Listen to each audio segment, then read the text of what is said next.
बिस्मिल्लाहिर्रहमानिर्रहीम। अस्सलाम वालेकुम नाज़रीन, आप यूट्यूब चैनल देख रहे हैं। मैं इमरान खान हूँ। नाज़रीन, सबसे पहले तो आज का दिन बहुत इंपॉर्टेंट है। आज मंगल का दिन है और इमरान खान साहब की बहनों ने पिछले मंगल को ये कहा था कि सुहेल अफरीदी अपने तमाम MPs के साथ, ये 92 की तादाद में है, बल्कि उन्होंने तादाद पूछी थी और फिर कंफर्म करके बताया था कि वो तमाम MPs मंगल वाले दिन सारे यहाँ पे पहुँचेंगे अडयाला जेल के बाहर। और ये प्लान किया गया था कि जितने भी अहदेदार हैं पार्टी के, उन तमाम को अडयाला जेल के बाहर आना चाहिए। ये बात सलमान अकरम राजा साहब ने भी की, पार्टी के बाकी लोगों ने भी की कि सबको पहुंचना चाहिए और ज़रूर आना चाहिए, और जो लोग नहीं आएंगे उनको जवाब देना पड़ेगा। अब इमरान खान साहब की बहनों की कॉल है, और कॉल उन्होंने कोई आवाम को नहीं दी, उन्होंने पाकिस्तान तहरीक इंसाफ के उन लोगों को दी है जो आज इक़्तिदार में इमरान खान साहब की वजह से बैठे हुए हैं। और इमरान खान की बहनों ने कॉल अपने लिए भी नहीं दी, उन्होंने कॉल उसी आदमी के लिए दी है जिसकी वजह से ये तमाम लोग इक़्तिदार में बैठे हुए, यानी इमरान खान की वजह से।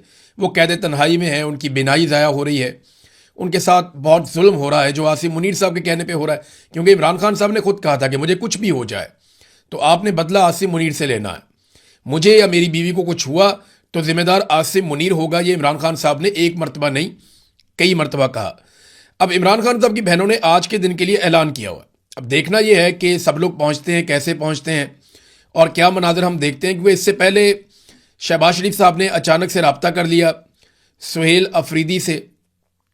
अब लाजमी बात है, कोई शहबाज शरीफ साहब ने इसलिए तो रब्ता नहीं किया होगा कि वो इमरान खान साहब से मुलाकात करवा देंगे, क्योंकि वो तो फील्ड मार्शल ने फैसला करना है। शहबाज शरीफ साहब ने तो पहले कहा पूछ के बताऊंगा। अब पता नहीं पूछने पे उन्हें कितनी डांट पड़ी है, जिसके बाद दोबारा उन्होंने पूछने की कोशिश ही नहीं की। हुकूमत ने क्या किया कि रावलपिंडी में दफ़ा 144 नाफज कर दी है और अडयाला की तरफ किसी भी किस्म के इज्तिमा पर पाबंदी लगा दी है। इसके बारे में बाकायदा एक्सप्रेस न्यूज़ में और जितने भी पाकिस्तान के अंदर मीडिया चैनल्स हैं, तमाम ने इस खबर को छापा है और कैटेगोरिकली बताया कि रावलपिंडी में दफ़ा 144 नाफिज कर दी गई, हर किस्म के इज्तिमात पे पाबंदी लगा दी गई। और ये वजह सिर्फ यही है कि इमरान खान साहब के लिए लोग ना निकलें और अडयाला जेल के बाहर वो एक रश पैदा ना हो, क्योंकि ये चीज़ें जो हैं वो पाकिस्तान की मिलिट्री एस्टेब्लिशमेंट को परेशान करती हैं कि हमने सारा कुछ करके देख लिया, हर बंदा पकड़ के अंदर डाल दिया, कारकुनों को कत्ल भी कर दिया। इसके बावजूद जब इमरान खान साहब कॉल देते हैं या उनकी बहनें कॉल देती हैं तो लोग क्यों आ जाते हैं। अभी ये पब्लिक को कॉल नहीं दी गई, ये कॉल दी गई है उन लोगों को जो बेनिफिशरी हैं इमरान खान साहब की सियासत के। अब सवाल ये पैदा होता है कि क्या वो लोग जाएंगे। देखें ना, गिरफ्तारी है ना सिर्फ, और क्या है। इमरान खान साहब भी गिरफ्तार है, उनकी अहलिया भी गिरफ्तार है। अब इनमें से कोई इमरान खान से तो बड़ा नहीं है ना। अगर इमरान खान साहब गिरफ्तारी दे सकते हैं और इतनी सख्त जेल काट सकते हैं, तो ये लोग तो इमरान खान के बेनिफिशरी हैं, इन्हें भी फिर जेल काट लेनी चाहिए। तो इनको आज बड़े इम्तिहान में डाल दिया गया है। देखें इनके साथ क्या होता है या ये क्या करते हैं। एक और खबर नाजरीन चलवाई जा रही है, और ये खबर कुछ ऐसे लोगों से चलवाई जा रही है जो लोग मशहूर हैं इस हवाले से कि जब भी कभी किसी चीज़ का माहौल बनाना होता है या पब्लिक को चेक करना होता है तो ये लोग खबरें मार्केट के अंदर फेंकते हैं। खबर मार्केट में ये फेंकी जा रही है कि एक और आईनी तरमीम करके फील्ड मार्शल आसिम मुनीर साहब सदर पाकिस्तान बनना चाहते हैं, और वो ये चाहते हैं कि सदर का ओहदा उनके पास रहे। ये मुबैना तौर पे वो लोग कह रहे हैं जो मार्केट में खबरें फ्लोट करने के मास्टर हैं, और उन्होंने कहा कि ये आईनी तरमीम भी करवा ली जाएगी। अच्छा, मेरे ख्याल में ये इतना कोई सौखा काम नहीं है, लेकिन फिर भी मेरी ये ख्वाहिश है कि अगर फील्ड मार्शल आसिम मुनीर ये चाहते हैं कि वो सदर पाकिस्तान बने तो फिर बने एक दफ़ा, उन्हें आटे और दाल का भाव पता चले। क्योंकि जब वो सदर पाकिस्तान बनेंगे ना तो फिर वो फौजी यूनिफॉर्म के पीछे छुप नहीं सकेंगे। फिर अवाम उन पर बिल्कुल वैसे ही तनकीद करेगी जैसे एक सियासी आदमी के ऊपर तनकीद की जाती है। फिर अवाम वैसे ही सवालात पूछेगी जैसे एक सियासी आदमी से सवालात किए जाते हैं। अब वो देखें ना, पाकिस्तान में आप ब्यूरोक्रेट से सवाल कर सकते हैं, सरकारी मुलाजमीन को पूछ सकते हैं, अगर आप ताकतवर हैं तो थोड़ा और ऊपर जाके पूछ सकते हैं, लेकिन आप आर्मी चीफ को नहीं पूछ सकते पाकिस्तान में। उनके आगे आप सवाल भी नहीं कर सकते उनकी मर्जी के बगैर। ये एक मुकद्दस गाय बनाया हुआ है ना इस ओहदे को। तो जब ये किसी दूसरे ओहदे पे आएंगे तो इनको आटे दाल का भाव पता चलेगा, लेकिन ये इतना आसान नहीं है। आसिफ अली जरदारी साहब को कम से कम जो देना पड़ेगा वो बिलावल जरदारी को वजीर आजम बनाना पड़ेगा। तो क्या शहबाज शरीफ इसके लिए तैयार है? क्या नवाज शरीफ इसके लिए तैयार है? पाकिस्तान का इन लोगों ने भट्टा बिठा दिया है, इकॉनमी मुकम्मल तौर पे तबाह कर दी है, कर्जे इतने ज़्यादा ले लिए हैं कि कोई भी हुकूमत आकर इन कर्ज़ों को नहीं उतार पाएगी। महंगाई इतनी बढ़ा दी है कि अब ये महंगाई कम नहीं हो पाएगी। जो कम करने की कोशिश करेगा वो मुल्क को दिवालिया कर देगा। ये मैं आपको सही बात बता रहा हूं। आज अगर ये इमरान खान को लाके हुकूमत दे दें तो 10 साल से पहले ये इकॉनमी अब ठीक नहीं हो सकती जो इन्होंने इसके साथ कर दिया है। 4 साल में इन्होंने इतना कर्जा लिया जितना कर्जा पाकिस्तान बनने के बाद से लेकर अब तक हमने 70 साल में लिया था। जो कर्जा पाकिस्तान ने 70 साल में लिया उतना कर्जा इन्होंने 4 साल में लिया। जो चीजें पाकिस्तान के साथ पिछले 50 साल में नहीं हुई इन्होंने कर दी। सरमायाकारी बुरी के रिकॉर्ड तोड़ दिए। जितनी मल्टीनेशनल कंपनियां सारी भाग गई। पाकिस्तान से ब्रेन ड्रेन हो गया। मिलियंस की तादाद में लोग पाकिस्तान से निकल गए। लोग अपना पैसा ले लेकर भाग गए। इंडस्ट्री सारी बंद हो गई। बड़े बड़े कारोबार फारिग हो गए। किसी किस्म का इनका टैक्स का हदफ पूरा नहीं हो रहा। इसीलिए वो जरा अपने मुंह से मानते हैं कि जनाब क्योंकि हम टैक्स इकट्ठा करने में नाकाम हो गए लिहाजा हमने लेवियां लगा दी, लिहाजा हमने आम आदमी के ऊपर बोझ डाल दिया, लिहाजा हमने पेट्रोल महंगा करके वहां से टैक्स इकट्ठा कर दिया। और मैं परवेज रशीद साहब को देख रहा हूं, ये गलत फहमी रही हम लोगों को कि परवेज रशीद कोई एंटी एस्टेब्लिशमेंट आदमी है, या हमें ये गलत फहमी रही कि परवेज रशीद जो है वो एक सच बोलने वाला आदमी है। परवेज रशीद ने झूठ बोलना शुरू कर दिया, कहना शुरू कर दिया उन्होंने जनाब के ये जो पेट्रोलियम मसनूआत की कीमतें बढ़ रही हैं ये अमेरिका और ईरान की जंग की वजह से बढ़ रही हैं। ओ इतनी तो उधर नहीं बढ़ रही जितनी आपने बढ़ा दी हैं भाई। अगर अमेरिका और ईरान की जंग की वजह से ये कीमतें बढ़ रही हैं तो आपके तो अमेरिका से बड़े अच्छे ताल्लुकात हैं, आप क्यों बढ़ा रहे हैं? इंडिया के ताल्लुकात अमेरिका के साथ उतने अच्छे नहीं हैं, वो नहीं बढ़ा रहा। यानी इतनी श्रीलंका में नहीं बढ़ी, इतनी बांग्लादेश में नहीं बढ़ी, इतनी इंडिया में नहीं बढ़ी, इतनी अफगानिस्तान में नहीं बढ़ी, इतनी कीमतें तो नेपाल और भूटान में नहीं बढ़ी जितनी आपने बढ़ा दी हैं। बेड़ा गर्क कर दिया आपने पाकिस्तान का, पाकिस्तान के लोगों का, और आम आदमी की आपने कमर तोड़ दी। और आप डिलेमो के साथ कह रहे हैं कि जनाब नहीं ये तो वहां जंग चल रही है, जंग की वजह से नहीं है। आपके वुज़रा खुद मान रहे हैं कि ये जंग की वजह से नहीं है, ये हमारी नालायकी की वजह से है कि हम टैक्स इकट्ठा नहीं कर पाए, लिहाजा अब हम लोगों का खून नचोड़ रहे हैं, हम पेट्रोल महंगा कर रहे हैं, महंगाई का एक तूफान लेकर आ रहे हैं। देखे ना इन्होंने पाकिस्तान के साथ किया क्या, दोनों भाइयों ने, नवाज शरीफ ने और शहबाज शरीफ ने। वैसे इसमें जरदारी ने भी हिस्सा डाला है, इसमें परवेज मुशर्रफ ने भी हिस्सा डाला है। सिर्फ एक लीडर इस मुल्क में आया इमरान खान जिसने इसमें हिस्सा नहीं डाला, बल्कि उसने इसमें कोशिश की कि कौम को इसमें से निकाले। और इसी वजह से पाकिस्तान की मिलिट्री एस्टेब्लिशमेंट उसकी दुश्मन हो गई, क्योंकि उनके लोगों के भी खांचे लगे हुए हैं। तो हर जगह पे जो है ना सबके खांचे लगे हुए हैं।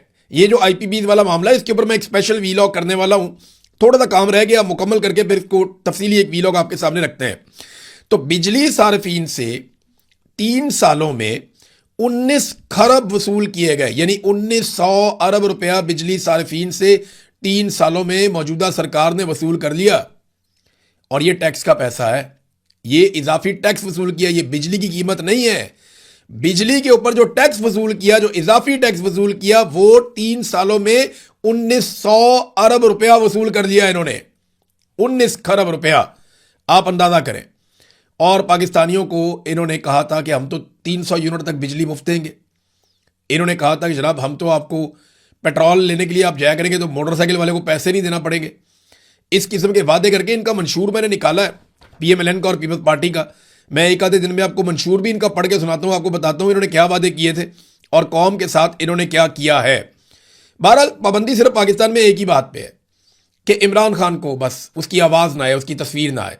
जो आदमी उसके हक में बात करे वो बात नहीं सुनाई देनी चाहिए। कोई भी चीज़ जो इमरान खान से रिलेटेड है वो पब्लिक तक नहीं पहुंचनी चाहिए। बस इस एक बात पे पाबंदी है, बाकी आपने जो लुटमार करनी है आप करें। ये देखें ना बिजली सार्फिन से इन्होंने कितनी लुटमार की है। 3 सालों में 19 खरब वसूल कर लिए। वो इस्लामाबाद में 12 अरब रुपए का एक स्कैंडल भी आ गया जिसके अंदर कुछ ब्यूरोक्रेट भी मुलविस हैं। और गेम क्या डाली जनाब, पेट्रोलियम मसनूआत जो है इनको जखीरा करते हैं, इसके ऊपर मुनाफा कमाते हैं। लाओ अपना अपना पैसा जमा कराओ। कई लोगों ने हराम का पैसा कमाया हुआ था, 17वें 18वें 19वें ग्रेड के ऑफिसर, उन्होंने अपना पैसा इधर लगा दिया। बेचारे रोला भी नहीं डाल सकते कि अब बताना पड़ेगा ना पैसा आया कहां से। भाई जिसने करोड़ों रुपया लगाया वो तनख्वाह में से तो नहीं लगा सकता। अब ये सरकारी अफसरान ने अपना करोड़ों रुपया जो साइड पे किया हुआ था वो इस सट्टे में लगा दिया कि जनाब एक बहरान आया हुआ है, हम भी पैसा कमा लेते हैं। जैसा कि मुबैना तौर पे कहा जा रहा है कि बहुत सारे सरमायादार मिडिल ईस्ट में पैसा कमा रहे हैं, उन्हें पहले ही पता चल जाता है कि अब डोनाल्ड ट्रंप ने क्या कहना है और अब किस किस्म का स्टेटमेंट आएगा, अब लड़ाई वाला माहौल बनेगा या अब अमन वाला माहौल बनेगा, कीमत $10 नीचे जाएगी या $5 ऊपर जाएगी, वो उनको पहले से आइडिया होता है, वो पैसा बना रहे हैं। इसी तरह का एक माफिया इस्लामाबाद में था। ये 12 अरब रुपए का स्कैंडल जो है ना, पेट्रोल जखीरा करेंगे, मुनाफा कमाएंगे, आपको भी हिस्सा देंगे लालच देके, तो ये एक मेगा स्कैंडल इस्लामाबाद में मंजरेआम पे आ गया। जो मर्जी करें आप, लुट्टमार की खुली इजाजत है पाकिस्तान में। बस आपने پاکستان تحریک انصاف سے دور رہنا ہے، باقی آپ جو مرضی کریں۔ فضل الرحمان صاحب کو آج سمجھ آئی ہوگی، جیسا کہ زرداری صاحب کو اب سمجھ آ رہی ہے، جیسا کہ بلاول کو اب سمجھ آ رہی ہے کہ بروٹ میجورٹی ہوتی کیا ہے۔ جب ڈنڈا دے کے ان سے کروایا جائے گا نا آئینی ترمیم پہ دستخط، جب 28ویں آئینی ترمیم پہ ان سے دستخط کروائے جائیں گے اور ان سے ووٹ لیے جائیں گے تو تب انہیں مزہ آئے گا اور پتہ چلے گا کہ بروٹ میجورٹی ہوتی کیا ہے۔ فضل الرحمان صاحب کو سب نے سمجھایا، میں نے اس وقت بھی کہا تھا کہ باری باری سب کی باری، لیکن اس وقت ان کی موجیں لگی ہوئی تھی، ان کو مزے آ رہے تھے۔ آج فضل الرحمان صاحب قومی اسمبلی میں تقریر کر رہے تھے، ان کی آواز ہی کاٹ دی۔ آپ اندازہ کریں کہ فضل الرحمان کی بھی آواز بند کر دی، جس نے عمران خان کی حکومت گرانے میں مرکزی کردار ادا کیا تھا اور اسٹیبلشمنٹ کا سب سے مین مہرہ بنا تھا۔ فضل الرحمان صاحب نے مین مہرے کے طور پہ اپنی ڈیوٹی کی تھی اور اس وقت عمران خان کی حکومت گرانے میں سب سے کلیدی کردار ادا کیا تھا۔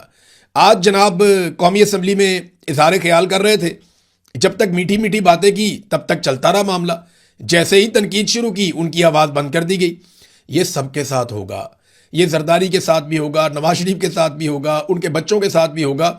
پاکستان کے ہر سیاستدان کو اس میں سے گزرنا پڑے گا، کیونکہ یا تو آپ فیلڈ مارشل کی یا جو بھی اس وقت کا جرنیل ہوگا، آپ یا تو اس کی باتیں مانیں گے چپ کر کے یا پھر آپ سختیاں برداشت کریں گے، دوسرا رستہ کوئی نہیں یہ چھوڑیں گے۔ دیکھیں نا عمران خان نے کتنا موقع دیا سب کو، بہت موقع دیا عمران خان نے۔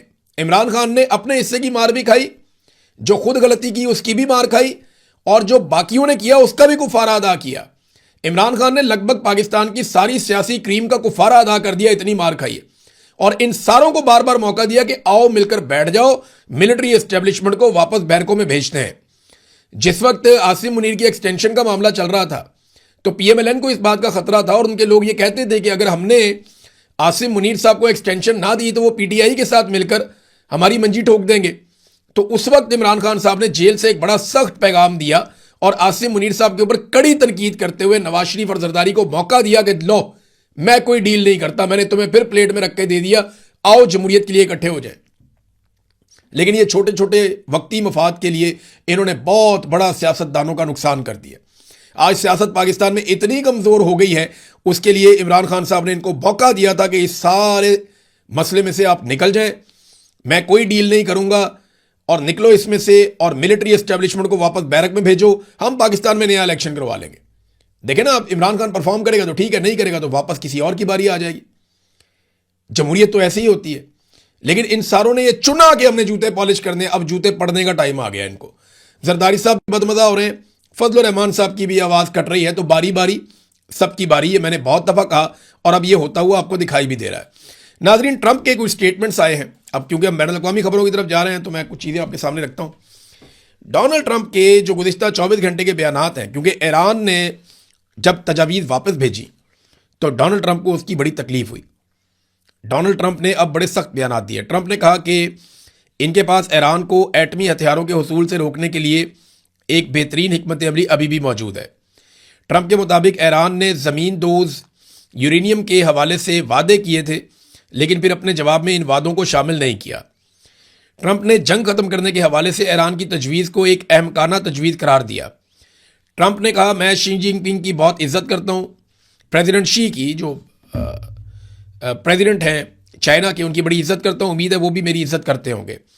ٹرمپ نے کہا کہ میں کردوں سے بہت مایوس ہوا ہوں، کیونکہ کردوں کو انہوں نے پیسہ، اسلحہ، سارا کچھ دیا تھا کہ ایران کے اندر جا کے آپ لڑائی کریں اور ایرانیوں کو تنگ کریں، ان کی فورسز کو انگیج کریں۔ کردوں نے ایسا نہیں کیا، وہ اسلحہ بھی کھا گئے۔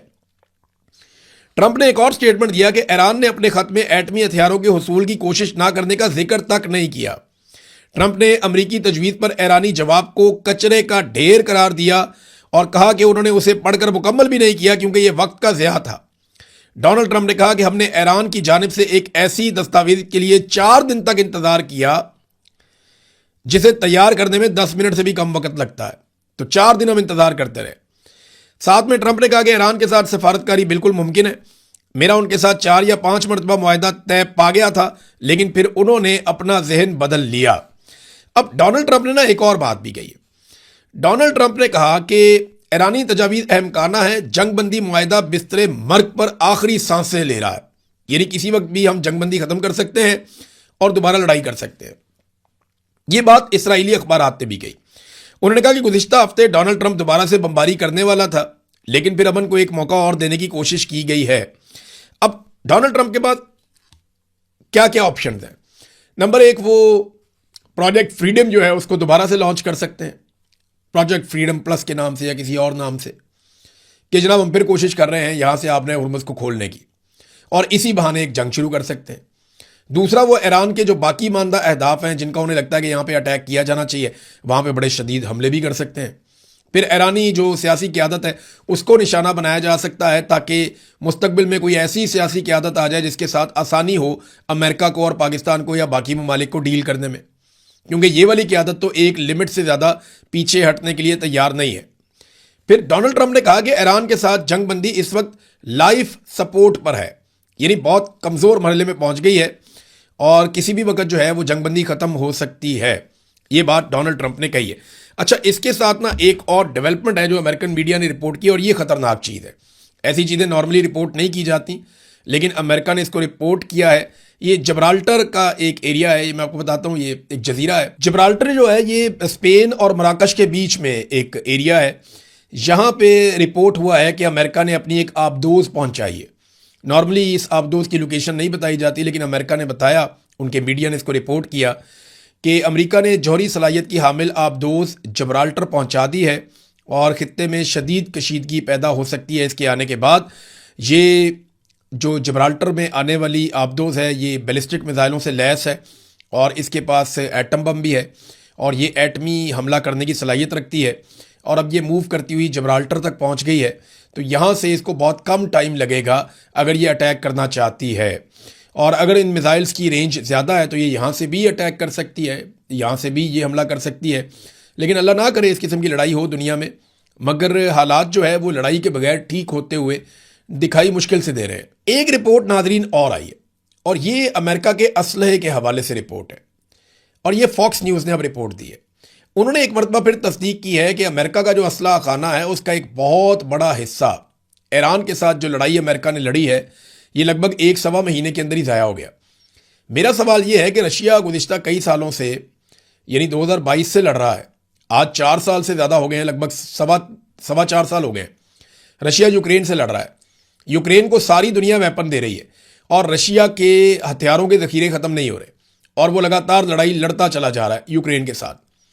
تو امریکہ کے پاس کیا اتنے تھوڑے ہتھیار تھے، یا امریکہ نے اتنی پاورفل سٹرائک کی ہے کہ انہوں نے اپنے بہترین ہتھیاروں کے ایک بڑے ذخیرے کو، کوئی چیز ان کی 50% کم ہو گئی، کوئی 30% کم ہو گئی، کوئی 45% کم ہو گئی، ان کے میزائل، ان کے انٹرسپٹرز، ان کے ٹاماہاک میزائلز، یہ سارے، اور کروز میزائل خاص طور پہ، یہ جس طرح امریکہ نے پھونک دی ہے ایران کے اندر، اگر ان کو 2 مہینے اور لڑائی لڑنی پڑے ایران کے ساتھ تو پھر تو امریکہ کسی اور سے جنگ لڑنے کے قابل نہیں بچے گا پھر، اس حساب سے جیسے وہاں سے رپورٹ ہو رہا ہے. تو یہ امریکہ کے لیے ایک بڑی سوچنے والی بات ہے. بہرحال ناظرین، خبروں میں اب تک لیے اتنے ہی. اپنا خیال رکھیے گا، اپنے اس چینل کا بھی. اللہ حافظ.